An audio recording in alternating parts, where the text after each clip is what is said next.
Assalamu alaikum. This is Dr. Naeem Hayat,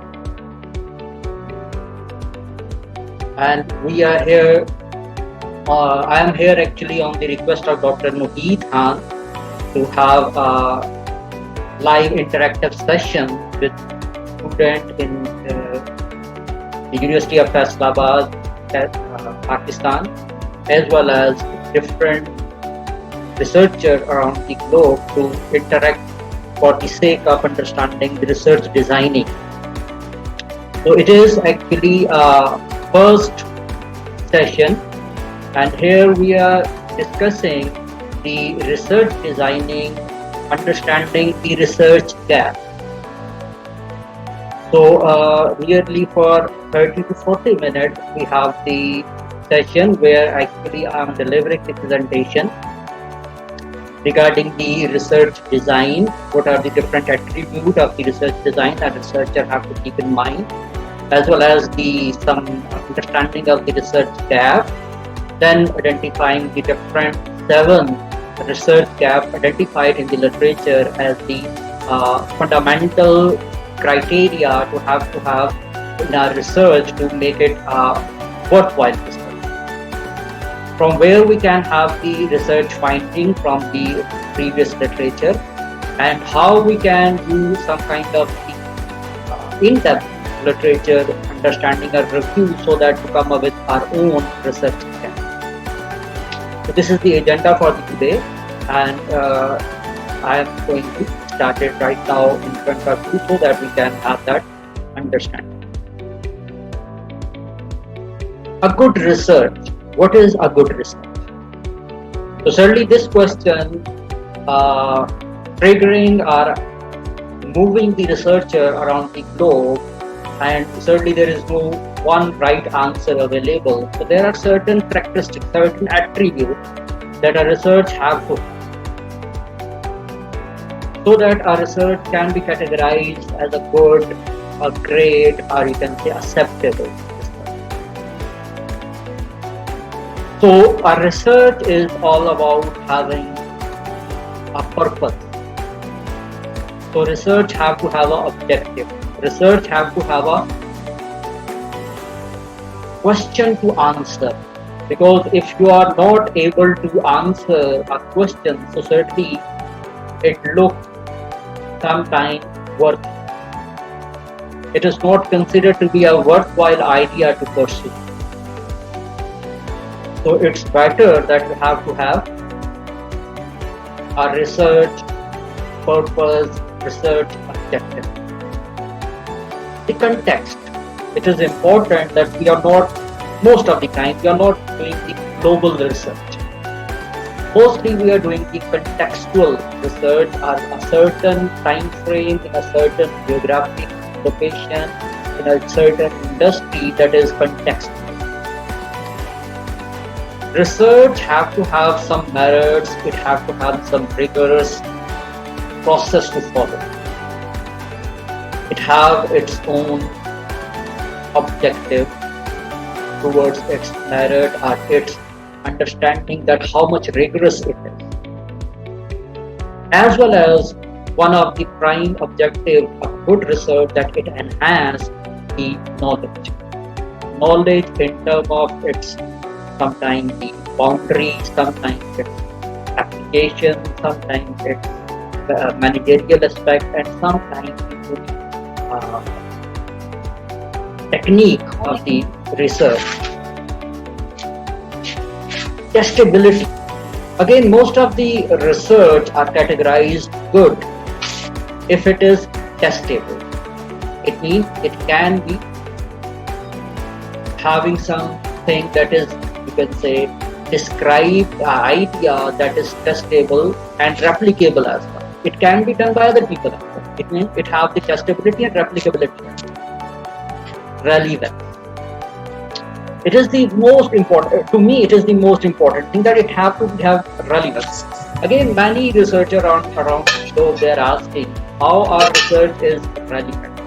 Because normally in research funding, the biggest criteria that is utilized that is to be understood that it has to have a relevance. Because if it is not relevant, so certainly why the funding will be provided, or why you are doing a research if it is not relevant to us or to a researcher, to community, to the participant. Accuracy and confidence. So the research need to be accurately done,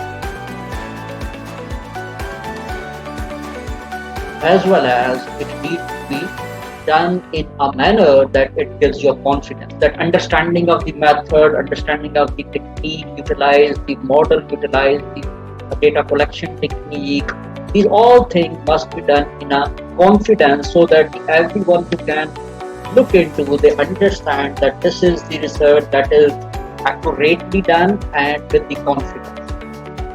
Fair. The fairness in terms the research done, fairness in terms the research results are reported, and fairness to handle all the queries towards your reviewers as well as the audience later. Research is not a end product. It is actually a start of a new journey. Like sometime I have experience in public, having publication in good journals, international good journals. So the audience, they are mostly interested that how you did it and how they can do it.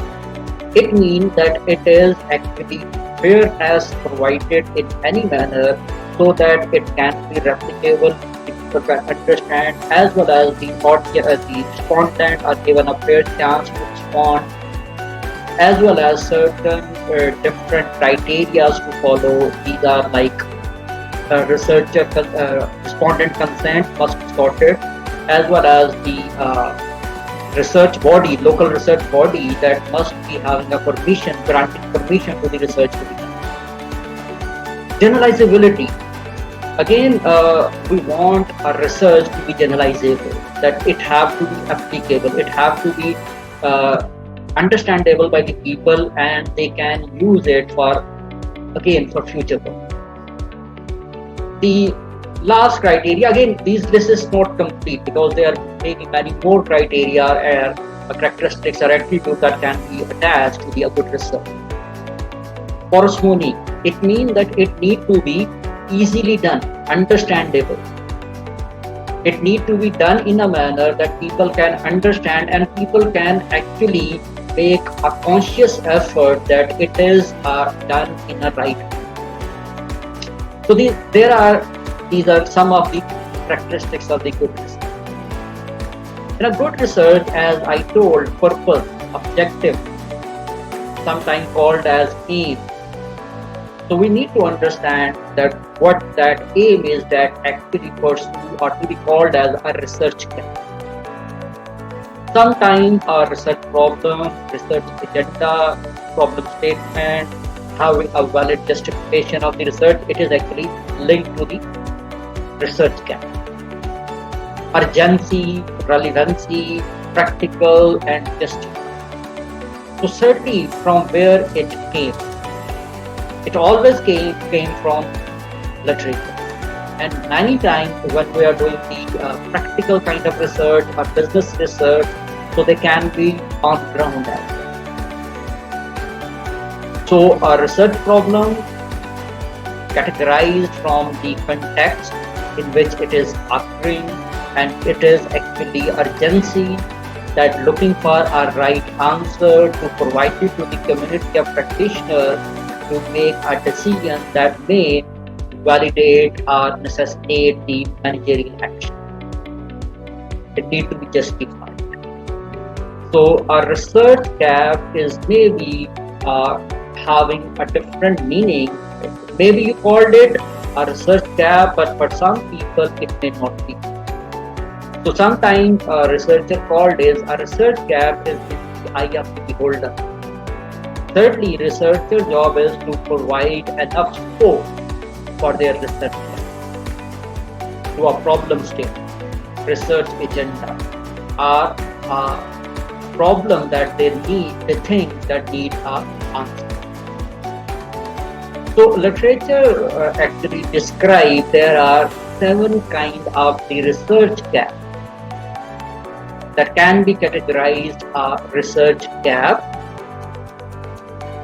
and validate the research journey of a research.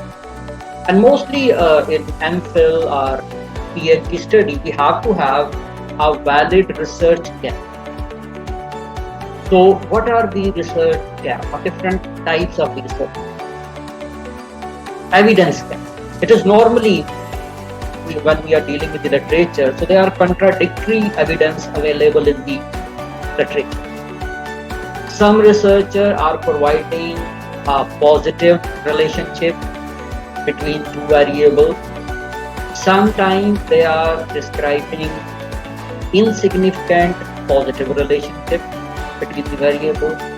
Sometimes they are offering, or literature is offering, insignificant or significant negative relationship. So the contradictory evidences are actually giving rise to the research gap, and this kind of research gap termed as evidence gap. So the base point is contradiction, that some research are providing a positive significant result or the relationship or impact, and sometimes on the same phenomena, same variable when they are studied, so there are contradictory or negative relationship posted or suggested or stated by the research. So it is a first kind of research. Knowledge gap. Sometimes new problem occurs and that actually don't have research finding or evidence available. Like recently what we are experiencing all around the globe, the COVID. How COVID actually impacting the worker performance, psychological contract, maybe the permanent job layoff, as well as you can say how the people are reacting towards self-isolation or isolation when we are actually like to live in a collective society where we want to interact with the people. So certainly these things are never occurred before, so research finding doesn't exist. So it means it gives rise to the knowledge gap, because there is a happening around us or in a surrounding that desired a research question and then solution or the answer. So the biggest challenge that no such research is available and no such findings available, so that is a valid research. So no research or no finding or no knowledge is there. So that is the second kind of the research gap that is called as knowledge gap. Again, the third kind of research gap is called as practical knowledge gap. Sometimes managers or professionals are facing a situation that is requiring certain behavior or decision, and these need to be addressed. So these kind of the research gap are called as practical knowledge gap. Sometimes it is normal as well in developing countries that many people say that knowledge that is available, that is not practical. Again, sometimes in developing communities it is said that what is written in the books, it is non-practical. The books are written by the scholars that they don't have any work experience or the practical experience to manage the workforce or the different people. So practical knowledge gap, that how that knowledge is available to be practiced. So professional behavior are the practice that sometimes deviate from the practitioner's point. So in this way, actually there is a valid gap exists that how the practical knowledge can be built up with the practice. So the practice and the knowledge gap need to be synced, need to be moderated, and so that they can go side by side. So that is called as practical knowledge gap, and sometimes action research are designed on it, or it sometimes is called as action knowledge gap. The fourth type that categorized in the research gap is the methodological gap. So mostly the research are done with the certain method or with a certain technique. So sometimes more techniques or methodological techniques are required to explore and understand the research phenomena. We observe again the example are reducing over the time as more and more people are filling the methodological gap. Sometimes it is observed that some research are done only in quantitative, some research are done only qualitative, and some research are only done with the mixed research method. So methodological gap actually identify the methodological technique or research strategy that need to be adopted to fill or to give rise to the new understanding to the phenomena or to the research problem. So methodological gap or the method gap is again identified as a valid research gap to be filled by opting a novel research strategy or technique or mix of different techniques. The fifth kind of the research gap is categorized as empirical research gap or evaluation void gap. Sometimes we saw that many senior scholars are offering propositional papers or new research path that over the period of their experience, 20 plus years of experience working in a different research field or the scenario, they understand that there are some phenomena to be needed to be explored and provided with the empirical evidence. So we find different propositional paper and that desire some empirical paper to be done based on this. So the empirical gap is about the researcher, the senior researcher mostly. They are offering the research ways or the path to pursue by the researcher. उसके जितने इनके ले रही हो ना पढ़ रहे हैं. And the empirical gaps or empirical result actually create new ways of understanding our evidence for the future research. Theoretical gap.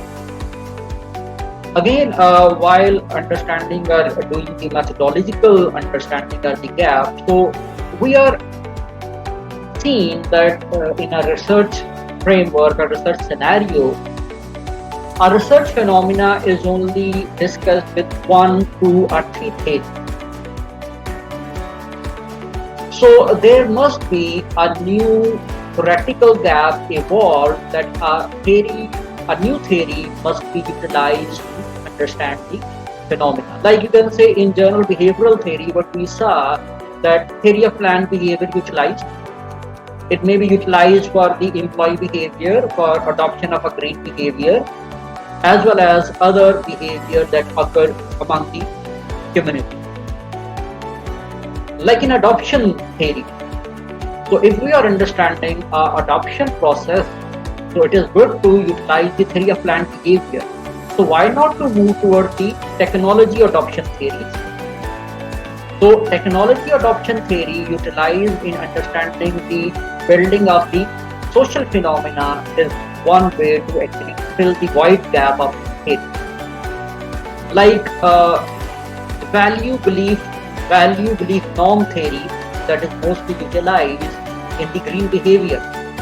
So we understand in building the behavior, so it is normal to have your values that lead to the certain belief that make the norm, so that the human can behave in a manner that is accepted. So theoretical gap is actually giving rise that theories are missing, or there are more theories to utilize to provide the evidence that these theories are workable and these theories can enhance the knowledge as well as our understanding towards the phenomena, and how the manager or the practitioner or the community can understand and can give rise to the knowledge. So sometimes it is the theory that is enhanced or theory that is actually built based on the certain phenomena. Sometimes the next gap, sometimes it is considered to be the least interested or least productive gap, population gap.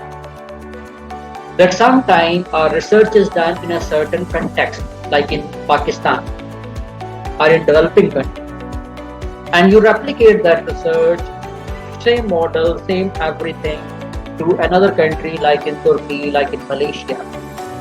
So it is called as sample gap or population.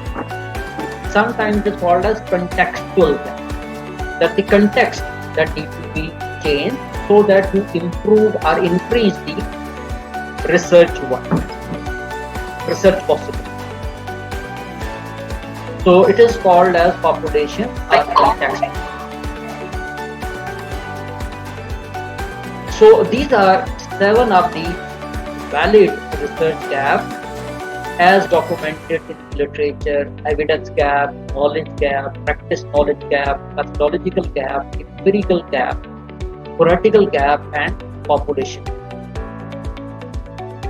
Sometime during our PhD journey, and again you can say supervising as well as interacting with the researcher, young researcher, so they are always looking for where I can have these gaps, from where. So certainly it is the literature that helps us. So we are having different kind of the tools available to us that actually offer these gaps so that we can utilize. So standard ways of finding research opportunities are call of paper. So again, all the good journals are offering call of papers like in Elsewhere, Sage, MDPI, ITI. So every publisher having a good name, so they all have the journal call of paper. So these call of paper are actually addressing the future research opportunities. Sometimes again highlight the research gaps, and they identify it for us to actually pursue the knowledge gap identified by them. So it is one of the easiest way to identify the research are the gaps that are actually prompting us to design our research. Systematic research literature review paper. So right now SLR, systematic literature review paper, are often available, and they are addressing different streams of knowledge available in a certain research area, and we can actually identify mostly in the end of these papers. So they actually give us certain research gaps to pursue. Mostly they are the knowledge gap or knowledge practice gap, and sometimes they are again offering the theoretical or methodological gap. Another kind of new stream that is again in rising, that is meta-analysis. Systematic analysis or literature review paper are actually review of the literature, and mostly they are not quantitative, they are qualitative. Meta-analysis is actually based on literature that is quantitatively done. So there are different techniques of meta-analysis. Again, it is called as meta-regression or meta-correlation analysis, where the different studies are collected and their beta values, path values, and the regression values are to be assembled, and then they analyze that how these variables collectively done for last 5 years, 10 years, so what it means, how they impact. So meta-analysis also give rise to the journal research gap that a researcher can pursue. Propositional paper are again coming a paper that is actually highlighting the research wider research gap that future researchers to be done. Propositional paper, again you can say good propositional paper are done by the senior scholars, senior professors, and they are highlighting the 10-year or 5-year journey of a certain research topic in our area, and they are proposing what needs to be done.